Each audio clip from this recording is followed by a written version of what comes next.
El 2000 era el futuro, pero no nos dimos cuenta. La puerta cerró la puerta, que inventamos era un muro. It's a place that's been frozen in time for a while, or at least that's the impression it gives you. The country is headed somewhere, nobody knows where it's headed. My name is Ángel González, I'm a business reporter for the Seattle Times. I am of Cuban ancestry, partially. My dad's from here. My grandmother's family, she comes from the old conquistadors. A lot of my family have been here in this island for a very long time. All right, so right now we're in Centro Habana, which is neighborhood that's between the modern part of the city, which is Vedado, and the oldest colonial part of the city, which is Habana Vieja. And we are going to Prado. You know, I've been hearing and reading, obviously, about all the state has been losing its grip on the economy a little bit, and that has created a big revival of sort of the Cuban entrepreneurial spirit, which is what characterized Cubans for centuries. So I wanted to see that firsthand and to get a sense of what the future holds. The last time I was here was maybe 15 years ago. I was the first person in my immediate family who had traveled here, and since my dad left in 1961. And what I like walking around is just seeing the old buildings and seeing the old structures and seeing how big and prosperous this place was, and looking at the potential of it, right? Like one day it could be something similar again.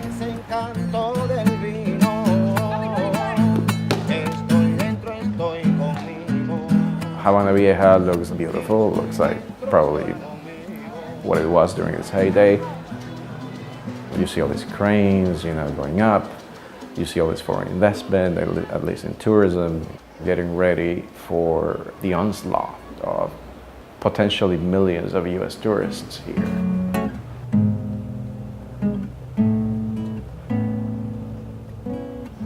We left Havana on a private taxi. We headed out to Camagüey, which is sort of where my grandmother's family is from.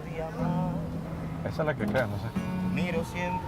Señor, disculpe, ¿sabe dónde queda Lázaro López, el memorial de la... Por acá. Derecho. ¿Cuánto tiempo, sabes? Sí. 20 minutos. ¿Tanto? Ah, bueno. Camino. Oh, está bien. Gracias.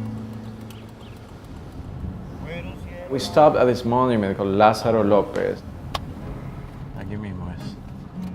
We have this ancestor. He's my grandmother's grandfather. His name is Ángel del Castillo y Agramonte. He was a sort of a wealthy planter in the 1860s. Muchas gracias. ¿Cómo se llama, señora? ¿Cómo se llama usted? Daisy. Daisy. Mucho gusto. Ángel González. He was one of the people who rose against the Spaniards. So this is it. We have traveled a long way. I think it is this one.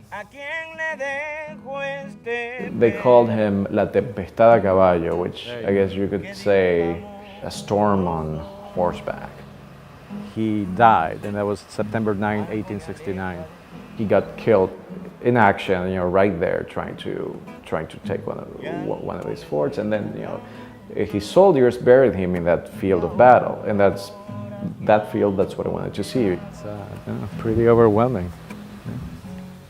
It's like a lot of things all coming together. That was, you see the physical aspect of history. That's something that's a big factor in exile, I think. When your family moves somewhere else, especially if your family has been somewhere for a very long time, and you have a history there, you sort of lose contact with that sort of physical reality of your history, even if you keep it and you read it and you write about it.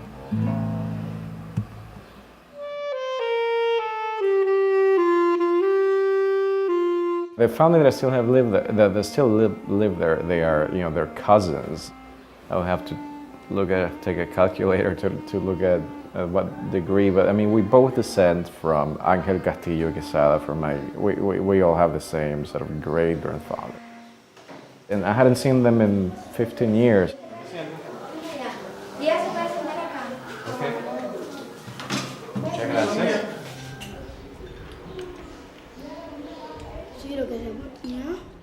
I wouldn't say it feels like I belong because I don't. You know, I grew up somewhere else. I live in the United States, entirely different life with entirely different opportunities.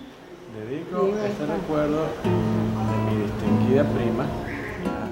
Wow. I look forward to the day when I can come here as a tourist, right? And bring my children so they can see their heritage and they can connect with their cousins. I think that will have an impact, right? On both for them and for their extended family here in the island.